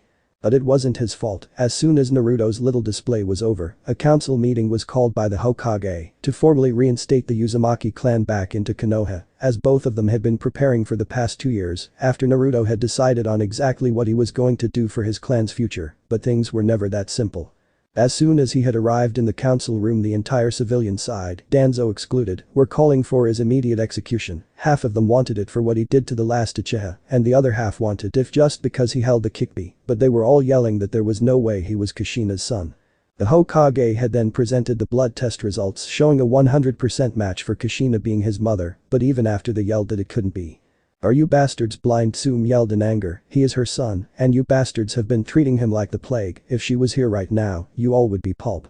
The roar of anger from Tsume shocked Naruto slightly. He didn't know why she was so angry about this, well more than the rest of the clan heads by the looks of it, but then a fair few of them all had equally pissed off looks as well, Inoichi and Hiashi especially, which was strange given Hiashi never had anything other than a stoic look on him. But it doesn't make any sense. Who is the boy's father then? If his mother is Kushina, what is the other part of his blood? Asked one of the civilian councillors. Like it matters, barked Tsume. What I want to know is why I was told that both Kushina and he died the night of the Kikbi attack. Why was I lied to? I was meant to be his godmother, for fuck's sake. That caught Naruto off guard and he looked to the angry woman in shock. "Godmother," he said in shock. The letters his parents left him hadn't mentioned anything about godparents, or that Tsume was one of them, so this was news to him. Tsume reined in her anger before looking to Naruto. "Yes, Naruto, your mother and I were close friends back in the academy, and both of us were pregnant at the same time. I was to be your godmother, just as she was to be Kiba's, and was already Hana's." Naruto's fists clenched. That had hit him hard. I never knew. Her and Two-san's letters to me never said anything about any godparents. Had I known I would have. Tsume smiled sadly. "It's alright, Naruto, I know you would have told me. She likely didn't mention me, because she would have thought I'd be taking care of you. I would have to. I would have adopted you right into the clan and kept you safe, and Kiba would have had a brother figure 12 years sooner than he did," Tsume said with a smirk as both her and Naruto smiled at that, but hers faded as she stood up. "Now someone tell me, why the fuck was I told that my best friend and godchild died the night of the Kikbi attack?" Tsume yelled, voice filled with anger, making some of the civilian in the room gulp in fear, but none more than the two pristine elders Himura Midokado and Kaharu Uchiha. But in an instant the anger Tsume was releasing was dwarfed by a surge of ki from the Hokage, making the woman gulp in fear as their leader reminded them why he was referred to as Kami of Shinobi. Hiruzen's eyes were filled with rage as the ki rolled off him in rage. He had been seething in it for the past few moments, but finally he had snapped. "Tsume-san, would you kindly tell me who it was that told you of Kushina and young Naruto's death? I had not been aware of you being his second godmother. As far as I knew, only Naruto's father had chosen godparents for him, but to hear that people have been told he died is most troubling. And I would like to find out why this has been so," the Hokage said in a low voice, making his anger known on the matter. Tsume's eye opened at that. If the secret hadn't been started on the Hokage's order, then that means it had to have been someone deciding for themselves. That could have only have been the ones who told her of the deaths. In that instant Tsume's I matched that of the Hokage, and she stood up and pointed a clawed finger across the room. "It was that wrinkled old fish over there that told me," she growled in anger. It was Kaharu Uchiha, the second half of the elders Tsume was pointing at, and all eyes were on the older woman in that second, but the woman didn't even flinch. "Kaharu, explain yourself," the Hokage ordered, his tone demanding as the reined in his ki. The older woman remained steadfast as the questions were asked. She hadn't been a shinobi for 50 years for nothing. She stood up before answering. "I have no regrets for my actions, nor do I deny them. Yes, I told Tsume that thing died that night because that is not Kushina's child." The old woman spat in disgust. "The thing in front of us is the demon in human form. It can never be Kushina's child. The beast killed both Kushina and the Yondaime and took over her child's body. That thing is a demon and should have been destroyed the moment we found you and not raised as a citizen of this village." There were a number of heated glares at the elderly woman in that instant for doing what she did, but when she finished speaking they were all dwarfed, even the Hokages, by the blondes in the center of the room as his Ki was released. "You fish." Naruto yelled out in absolute rage, his eyes immediately turned from sapphire blue to crimson red, and his pupils turned to slits, his canines grew longer, his whisker marks grew more pronounced, his hair grew out slightly and was more wild, and his fingernails grew into claws. "You fucking fish." Naruto snarled, "Can't you see past your own misplaced hatred and see what's right in front of you?" He yelled 1 second only to be gone, the next only to reappear at the side of the council chambers, holding the old crown by her throat. "It's because of you. You denied me everything, a home, a family, do you have any idea what you took from me?" He yelled, his clawed hand ready to rip her throat out, though she still managed to speak. "So what? It was nothing, compared to the lives of the villagers you took that night, demon," she hissed, only to piss him off further. "Why couldn't you have just stayed in hell where you belong?" Naruto hit the breaking point at that moment, he had just snapped. What was it going to take to make these fuckers realize he wasn't the Kyuubi? "Naruto-sama, please, let me have a word with them, perhaps I can get through to them," Akane spoke out from his mindscape. "Okay, Akane-chan, but I think some truths need to be told first," Naruto thought back as he then dropped the counselor, as he had 3 Anbu guard around him, all with their ninjutsu drawn ready to drop Naruto on orders, but no sooner had the counselor been dropped than the 3 Anbu found all their ninjutsu blades cut in half and lying on the floor, and the blonde was gone. Only for him to reappear back in the center of the room, his eyes returning to their normal blue. He then looked to the Hokage. "Hokage-sama, I'd like to request that the actual truth behind what happened that night actually be told and the facts about the Kyuubi be revealed." This got some shocks from others around the room, the fact that Naruto knew the Kyuubi was inside him for one, and the fact that the Hokage had known and never told them. Hiruzen looked to Naruto with saddened eyes, he could hear the sadness and pain in the blonde's voice, he could have actually had a family, people who cared for him, but it had all been torn away from him by these fools. "Yes, Naruto, I believe it is time for the truth about the Kyuubi to be told, so we can perhaps put this matter to rest once and for all." Naruto then dropped to his knees and then crossed his legs as he sat down. This was going to be one long ass talk, and he was in for a pleasurable hell when it was all over, courtesy of Anko. Scene break, present time. The council room stood in silence as the Hokage finished explaining the truths of the Kyuubi, how it had been in the village for years before the attack, and how it was sealed inside Mito Uzumaki and then Kushina Uzumaki, both of which were considered SS rank secrets. And then on top of that, the fact that a masked assailant with a Sharingan attacked Kushina the night she was giving birth, only to rip the Kyuubi from her and control it with a Sharingan to attack the village, and it was the same man who killed the late Bawako Saratobi, wife to the current 3rd Hokage, while she was assisting in the birth. And that the Yondaime had been there to reinforce the seal during the birthing, so the Kyuubi wouldn't break free. They still didn't want to reveal him as Naruto's father just yet. Naruto got to his feet. "Do you see now, the Kyuubi has been in the village walls from the beginning, she never wanted to fight or destroy anything." As usual, conclusions were jumped to without all the facts. Naruto stated his anger under control. Clenching his fists, Hiashi held in his anger for the pain that had been caused his best friend's son. Had he known, he too would have pushed for adoption for Naruto. Screw the elders. But now to hear that it was never the Kyuubi's fault for the attack, and to hear that even that blame had been misplaced, he was sickened by what he heard. But he steeled himself to get more information. "Hokage-sama, might I ask how you came across this information, and how we know it is viable? It could all just be speculation, not that I doubt it, I just wish to know its source, and if it's reliable." The aging Hokage sighed and looked to Naruto, who nodded and stood up. "It was 4 years ago, the day before I started the academy, that I first made contact with the Kyuubi through the seal. This got a variety of mixed results, the shinobi gulping, hearing the fact the boy had been talking to the Kyuubi for so many years, while the civilians, well, their response was predictable as always. Traitor, demon. It's all lies, he's the Kyuubi, put him down. Needless to say, they were quickly hit with a blast of Ki which made them shut up instantly. Naruto sighed before continuing, "After meeting with the Kyuubi and being told what really happened, I immediately went to Hokage-sama to report what I had been told, and through comparing what she told us to events that happened, we came to the conclusion she was telling the truth." A few of the clan heads blinked at a certain phrase, and Inoichi was the first to speak. Excuse me, Naruto-san, but did you just say she, as in the Kyuubi, is female?" Naruto nodded. "Yes, I did, and her name is Akane." A few of the males in the room blinked at the fact, while Tsume growled, "What shocked a woman is the strongest of the bitch." This immediately got the male clan heads sweating while shaking their heads. No, Naruto and Hiruzen just chuckled at Tsume busting their balls like that. "Naruto-sama, may I speak now?" Naruto mentally nodded before looking to the Hokage. "Jiji, someone else wants to take the floor." Hiruzen smirked. "Very well, Naruto. Call her out." Naruto stood in the lush green fields and forest area that was now his mindscape. It had taken him a few weeks, but he had created a huge 700-mile area of forest and grassland for Akane to enjoy to her heart's content. He had said if she was going to be stuck in here for now, until he found a way to get her out, then he would at the very least give her a better place to live than a damn sewer of a jail cell. Looking around, he smiled at his work as he looked over the large expansive area that stopped at a beautiful sandy beach with a crystal clear ocean. He had even filled the forest and grasslands with some smaller animals, insects and birds to make it more appealing. There was even fish in the ocean. It was a paradise in his mind. Looking back over the grassland, he saw the house he had made for her, a small little cottage. That was all she had said she wanted. It was a single-floor building with a simple wooden frame and walls. The trimmings had been painted white, and the main body was a light brown with 2 windows on the front and a thatched roof. The front door was solid oak with a white wooden frame. It had a whitewashed wooden patio outside with a garden filled with the most beautiful flowers Naruto thought of.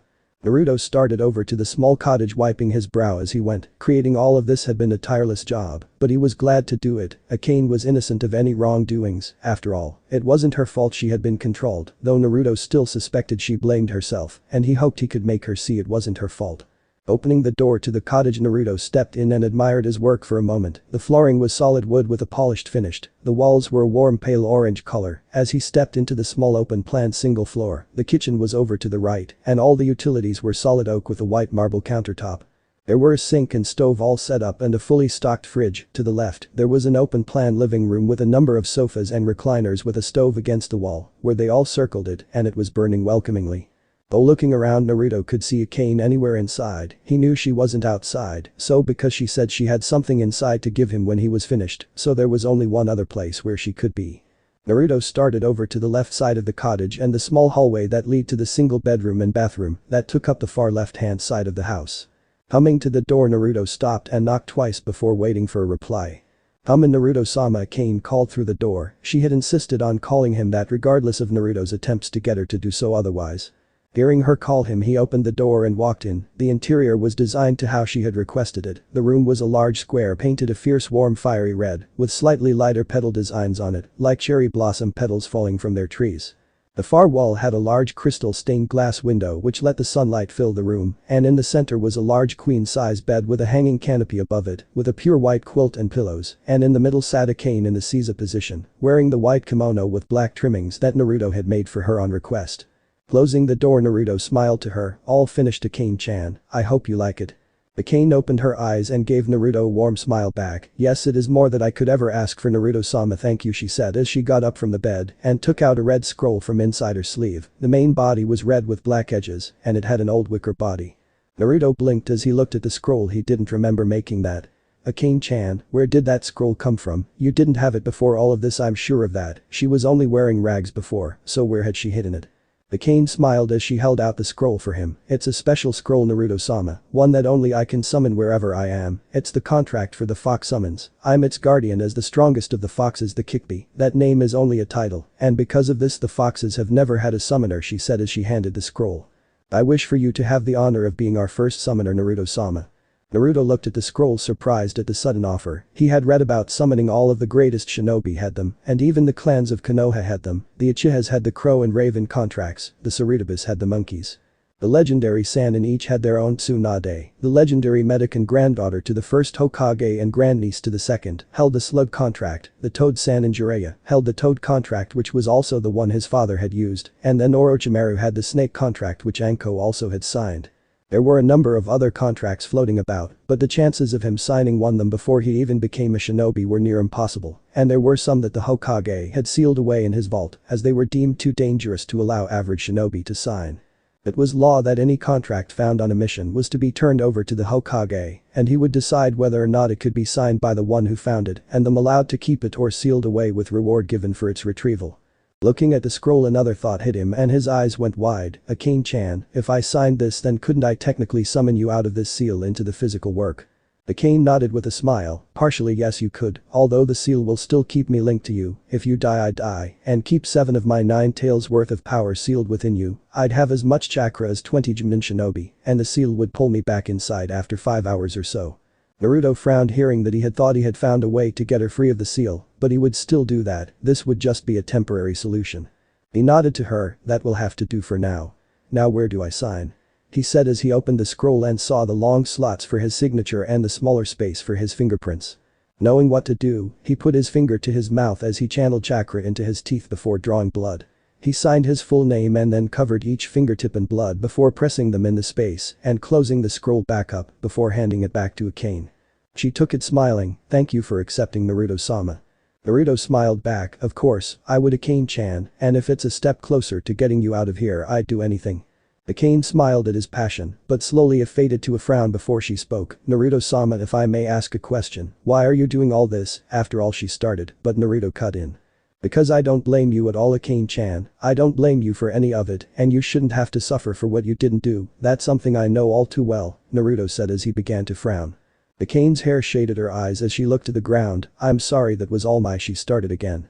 "No, it wasn't," Naruto snapped. "None of it was," he said, putting his hands on her shoulders. "Nothing that happened to me was your fault, I wish you could see that you did nothing wrong," he said as she looked up into his eyes. "It was because of you that I survived, you healed me after each attack, after each beating, it was you who saved me and healed my wounds, you couldn't protect me, so you took away my pain as best you could. I owe you so much, Akane-chan." Akane's eyes began to water hearing his words, they shattered what resolve she had left, and she wrapped her arms around Naruto and started crying into his chest. Naruto wrapped his arms around her smaller form and held her, whispering soothing words into her ear as he ran his hand through her beautiful crimson hair. One thing he hadn't noticed before was how small she was. He stood at a reasonable 5'7", but she was at least half a foot shorter than him. He took in a breath and smelled the raspberry scent from her hair. She had said it was her favorite fruit, and now realizing how close the two of them were, he could feel her smaller form trembling. He held her tightly as she cried into him, and it was like that for a few minutes, until that she began to calm down, and a noticeable blush came on her face, realizing how close they both were. Naruto saw the blush and gave a slightly amused smirk. He had seen the same blush on Anko when he beat her at her teasing game, and a thought occurred to him, could she have similar feelings? Looking down at her, he had to admit she was beautiful, though slightly on the smaller side compared to Anko, but then she was younger. She had explained that when she was sealed in him that his age affected her human form, and that was why she looked like she did, but Naruto honestly liked how she looked. Her form was small but not malnourished, she had a rather slimming figure with slender arms that were just muscular enough to still look feminine, and she had a chest that would give Anko a run for her money. And her crimson hair was absolutely stunning. Combined with the blush she was currently sporting, she looked adorable. "Akane-chan," Naruto said as he brushed her hair behind her ear, making her tremble at his touch, and her blush deepen. "Why are you shaking?" he asked in a teasing tone. He felt her immediately tense at his words, and Naruto-sama, she said, her blush getting even deeper still. She almost was all red like her hair as she tried not to look into his eyes. With a slightly wicked smile, Naruto took her chin and gently tilted her head upwards till they were both looking eye to eye, her looking into his cerulean blue eyes and he into her deep red eyes that held so much beauty behind them. "Akane-chan, please be truthful with me, do you have feelings for me?" Naruto asked, his voice gentle and soothing. Akane found herself relaxing more and more hearing it as she slowly started to tear up before she buried her into Naruto's chest. "I do," Akane cried out, "but I know I don't deserve to, after everything I've done, how you ever return them? I just couldn't stop myself from feeling like this, watching you your entire life growing up in such hell. I love you, Naruto-sama, with all my being, not out of pity but admiration. You took everything they did to you, and you never broke, you came through stronger for it. And yet the pain you suffered was because of me. I don't deserve these feelings, but at the same time I know I deserve the pain of loving you, but never being with you, and watch others have you instead." Hearing her weeping confession, Naruto couldn't help but feel happy, but at the same time sad. Happy because she felt that way about him, but sad at the fact that she hadn't confessed, because she saw it as a way of repentance and further punishment for something she had no control over. "Well, that ends now," Naruto thought to himself before he wrapped her arms around her smaller form and held her tight as she cried, and he rubbed her back, letting her cry out her pain as he rocked her back and forth, letting her know he was there for her. "Akane-chan, please stop punishing yourself for all of this, you did nothing wrong, and anything you think you've done against me I've already forgiven you for, and you have more than paid your repentance for. Please, Akane-chan, you say you're doing this to pay for causing me pain when in reality seeing you in pain is causing me more pain than anything those villagers could have ever done to me," Naruto pleaded in a low voice. Slowly Akane stopped crying and looked into Naruto's eyes, his arms holding her safe and caringly. "Naruto-sama," she said in a small voice, unsure what to say as one of his hands slowly came to her face, brushing her hair out of the way, and slowly caressed her cheek. She pressed into his warmth and closed her eyes. You've looked out for me all my life, healed my wounds, saved me from my suffering, and have seen me in my lowest hour. I'd be lying if I said I didn't feel something for you as well," Naruto said as he caressed her cheek, feeling her soft skin on his. "I would gladly give you all the comfort and bliss for all you have given me, my sweet Aka-chan." Opening her eyes, Akane had a clouded look over them. She had never imagined she could feel the way she did now, or that Naruto would have ever accepted her confession. Slowly her face moved closer to his as she yearned for one thing. Their lips grew closer and closer. She closed her eyes as they were about to touch, but the feeling was gone when she felt his finger come to her lips. Her eyes opened with slight shock and disappointment as she looked to Naruto again. His eyes were sad for having to deny her as he shook his head. "I'm sorry, Aka-chan, we can't, not yet. I promised Anko Haim that she would have to approve any girl who wanted to be with me. Until she gives you the yes, we can't," Naruto said with a small frown.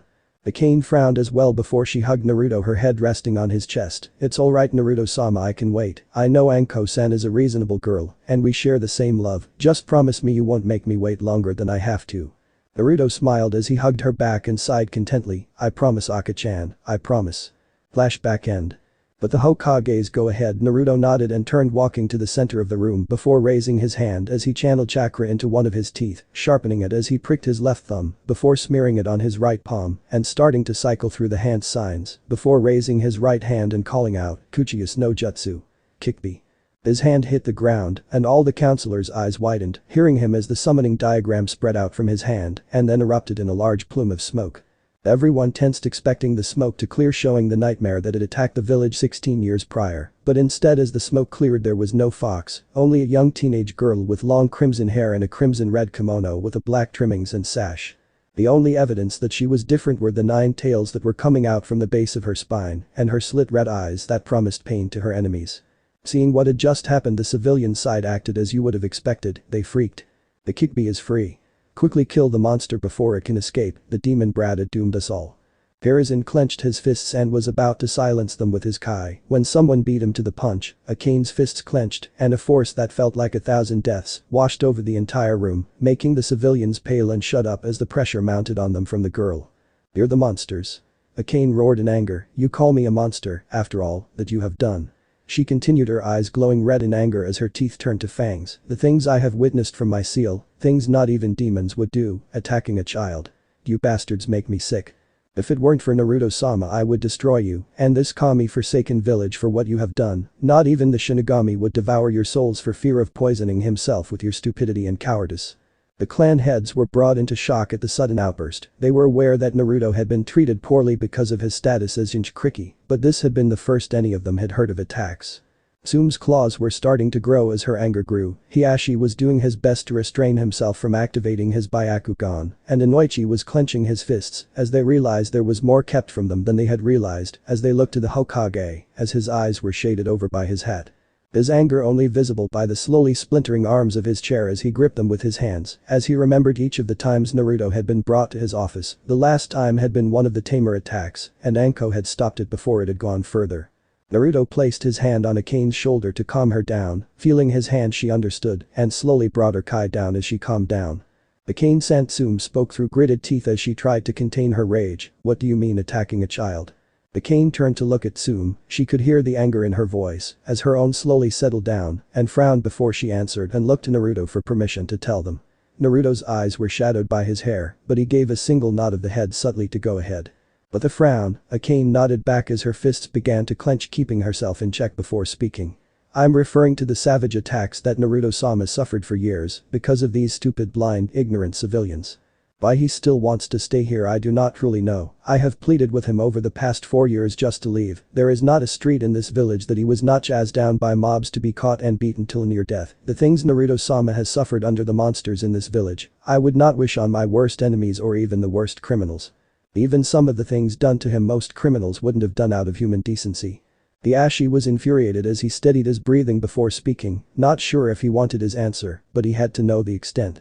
"Akane-san, to what was the extent of these attacks?" he asked as he tried to maintain his stoic expression with only a little disgust showing through. Akane's teeth clenched as she tried to keep herself calm at the same time as fighting back tears from remembering the worst of the nights, focusing more on the anger to save her dignity. She snarled slightly. "You mean how they crucified him to a wall with kunai and processed, burned him alive, hung him off a tree by his ankles, and used him as target practice for kunai or shuriken?" Cut his fingers off, run him through with katanas, spears.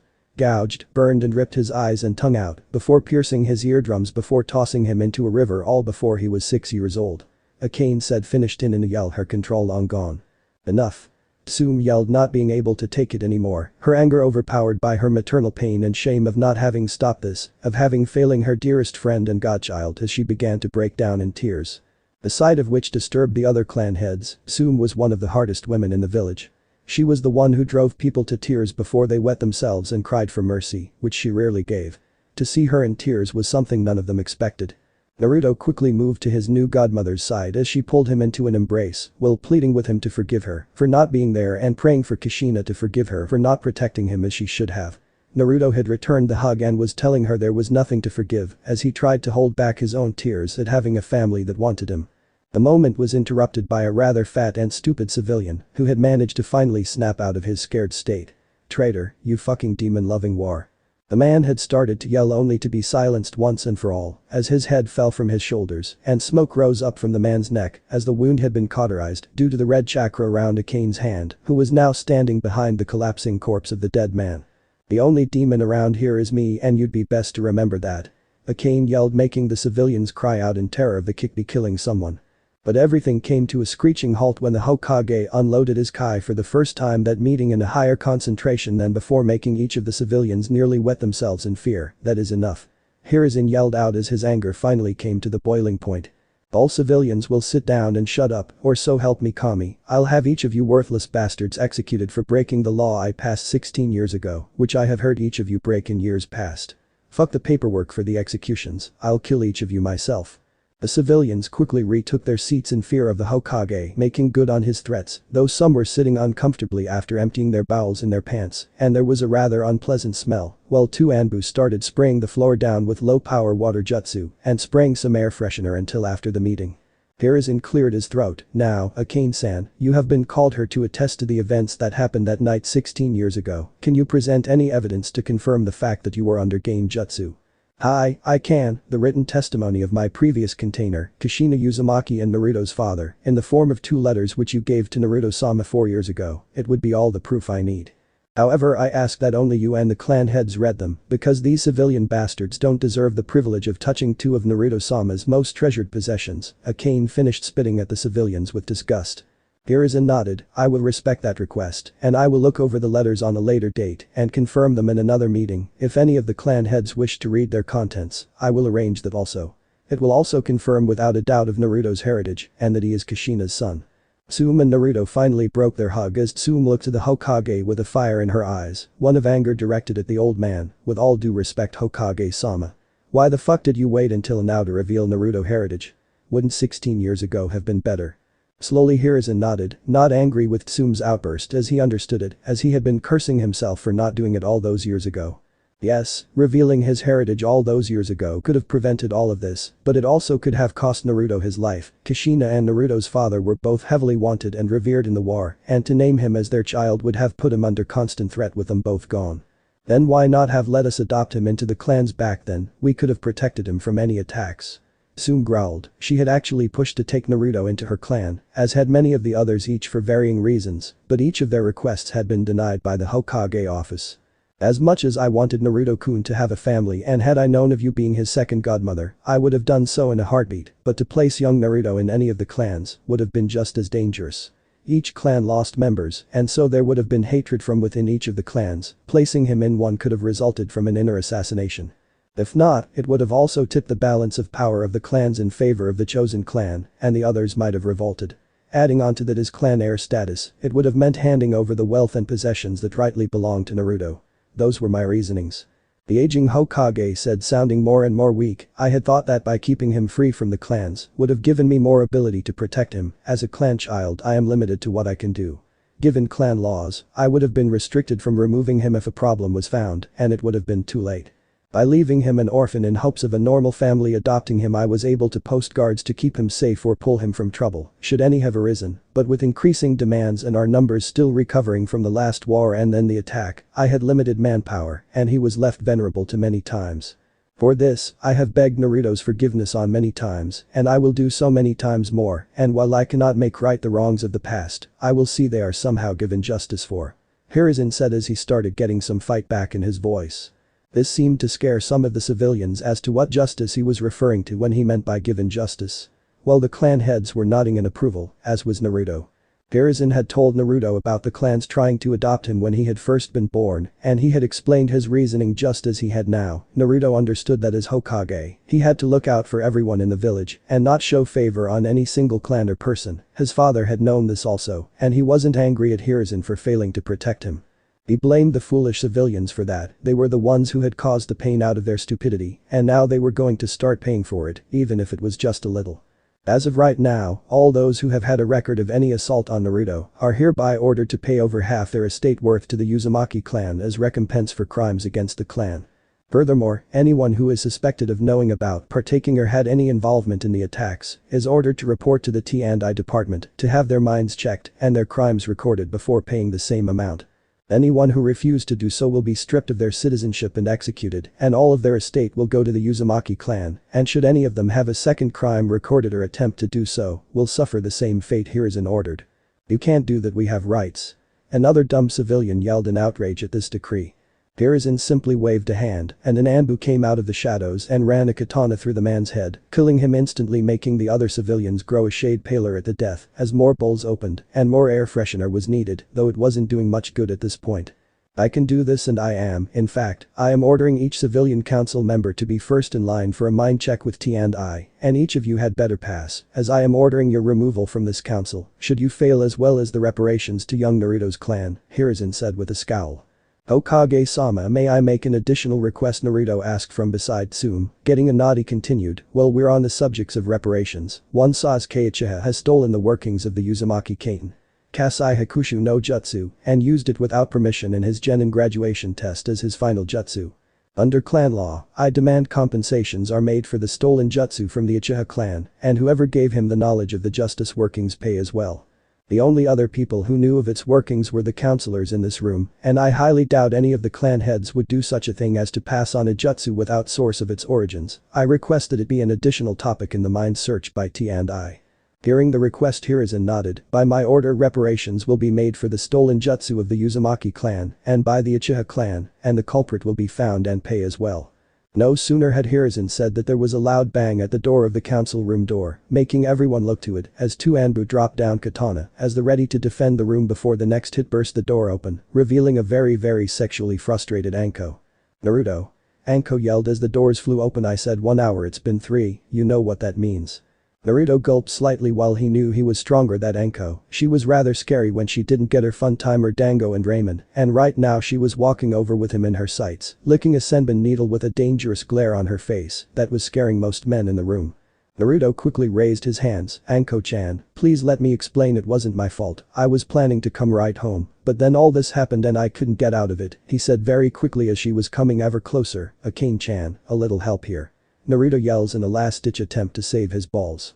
Akane quickly rushed over to beside Naruto. Anko-chan, Naruto-sama is telling the truth, he was doing his best to get back to you, but the dumb civilians just wouldn't let him go.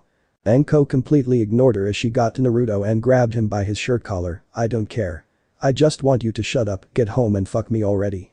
The second Anko said that all the male clan heads and civilian males pinched their noses to keep from fainting due to blood loss, Hokage included. Tsume just burst out laughing, ha ha ha ha, and I thought the females in my clan were bad when they're in heat, ha ha ha ha.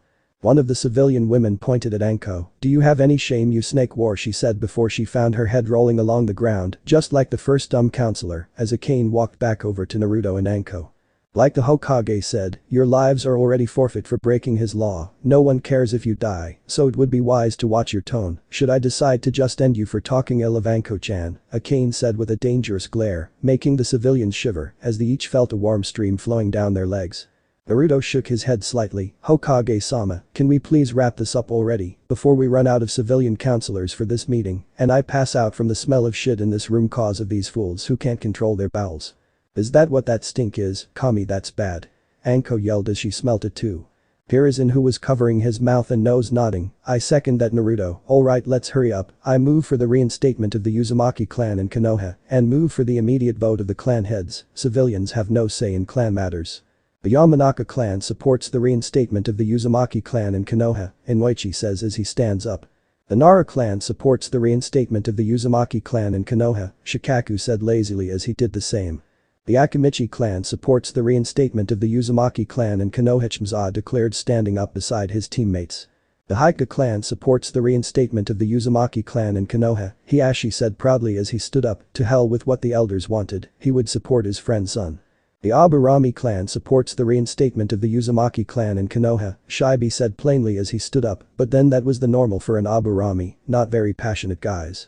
The Inyazuka clan supports the reinstatement of the Uzumaki clan in Konoha, Sume said proudly with a feral grin. She'd be damn sure to do everything possible with Naruto now that she knows what the score was, and she would help him however she could to make up for the lost time. Hiruzen nodded. Then it is official, the Uzumaki clan is reinstated in Konoha and its sole member is placed under the Clan Restoration Act. Naruto Uzumaki, you are to appoint a representative to speak for your clan on the council until you are 18 or Chiknin. Do you have anyone in mind, he asked looking to Naruto. Naruto nodded. I request that until I'm Chiknin, that Tsume Inyazuka speaks for the Uzumaki clan in council matters if she accepts. Tsume nodded back. I accept the position, she announced proudly. Hiruzen nodded, and with that, the remainder of this meeting is postponed until a later date as it doesn't stink of the civilian council's fecal matter, he said getting up. Anko grinned and grabbed Naruto's arm. You. Me. Fuck. Senseless. Now.